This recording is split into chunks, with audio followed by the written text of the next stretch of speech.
couple times I've seen you out on the campaign trail. Thank you.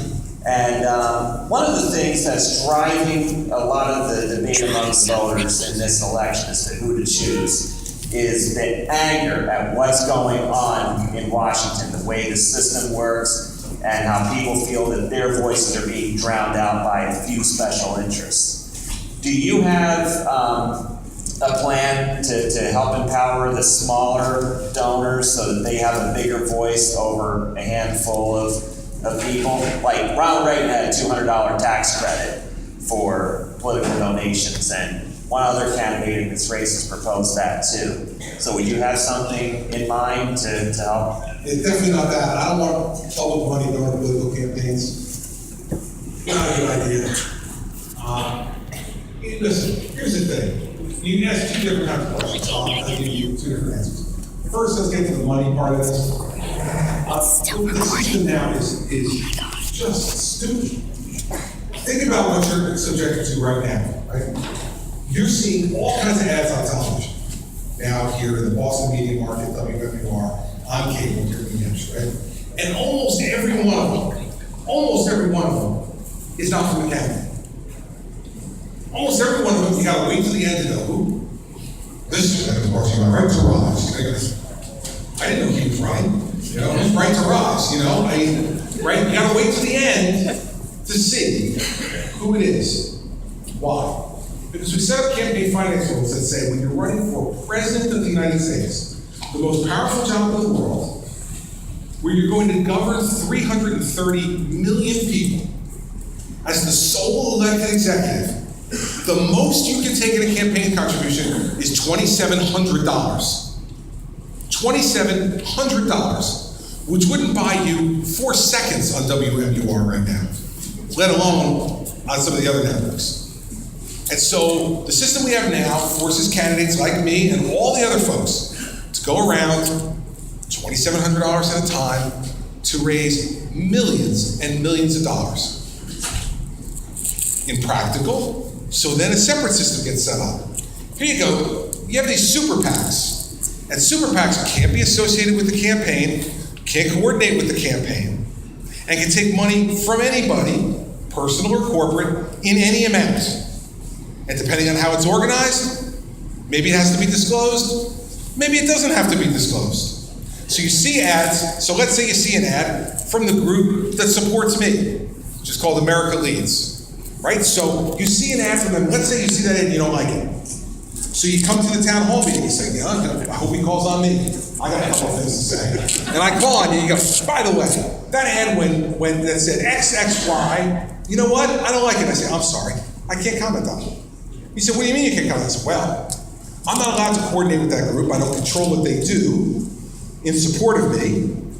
And if I were to say I liked the ad or I didn't like the ad, that would be illegally sending a signal to them as to what I like and don't like, and that would be coordination, and that's against the law. Okay, so now millions and millions of dollars are being spent on all these candidates' behalfs, and this is just what we need in politics, less accountability. Now, I could say all those ads, nothing to do with me. I have no idea. Talk to the guy who's running that thing. Who's that? I don't know. Go to the FEC website and try to figure it out. And all this is under the guise of campaign finance reform. Here's my idea. Let's stop the nonsense, okay? You're running for President of the United States. It's the biggest job in the world. Let anybody write me any check they want of any size. And the deal is, I gotta disclose it within 24 hours on the internet. So you go on the website and you can see every 24 hours if you want, who's giving me money and how much. And if all of a sudden, let's say I were somebody who was opposed to oil exploration. I'm not, but let's say I was. And then you go on my website and I get $50 million from Exxon. And the next week I go, you know, this oil exploration idea is a really good idea. Let me tell you why. Well, that's what you're trying to get at, right? What you're trying to get at is, can I be bought? That's what the real question is, and that's what all this stuff's trying to get at. Can I be bought? Well then, if I take money from whoever I can take money from in whatever amount, and then you see me change my positions based upon the money that I got in, you got a pretty good answer to your question. Let's stop kidding each other about this. So we're gonna keep money out of politics. Forget it. How are you supposed to communicate to 330 million people? How am I supposed to let you know what I think and what I believe? I can do this, but not 330 million times, right? I get tired, right? So that's the first thing. So let's be honest about the campaign finance system. And it's not an honest system right now because it's making candidates look stupid and act stupid. And it doesn't make any sense. And it's not lessening the influence of money. There's always going to be influence of money. Let's be real about that too. It's going to influence things. The question is, can you become a professional ingrader? Because that's what you have to be. If you're in public office, you must be a professional ingrader. You must take people's money, and then when they come back to you and say, I'd like you to do this, you say, oh, I'm sorry, no, can't, because I don't agree with that, or it doesn't fit with my policy program, or it's illegal, or it's unethical. No, I can't do it. You have to be willing to do that. I've become really good at it. I'm like a complete professional ingrader now. I'm very proud of it. Right? That's what you have to do. And that's what you need to get from us. And in terms of increasing the voice of people in the process, let me tell you something. What you think I'm doing here? Your voice is much louder than you're giving yourself credit for. Because I haven't been here in New Hampshire 49 days this year because your voice doesn't matter. It's because your voice does matter. Man, if New Hampshire feels voiceless, imagine how Montana feels. I mean, seriously. Who's going to campaign to Montana? Right? You need the one stop quick at airport now. Right? I've been in Montana. Thank you. Check. Right? I'm here every week, man. And I'm talking to you guys at this level. That means your voice matters. February 9th, your voice is going to matter a lot. You know why? There's like 14 people running. You're going to send 10 of them home. You, all of you, are going to send 9, 10 of them home. And so your voice does matter. The way you make your voice matter is vote and get involved. Get involved.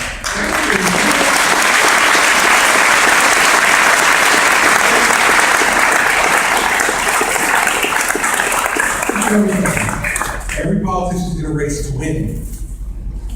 Not for the fun. I'm not here for the book deal, for the Fox News show afterwards, because I need another title. That's all I'm here for. I'm here to win. And that means you are the most powerful people in the world right now. Aren't you having fun? Am I having fun? Do I look like I'm having fun? I can't hide it too much, so believe me, the moment I'm not having fun, you'll know. And so will the person on the other end. This is the point. The point is you in New Hampshire are literally, along with your compatriots in Iowa, the most powerful people in the world right now.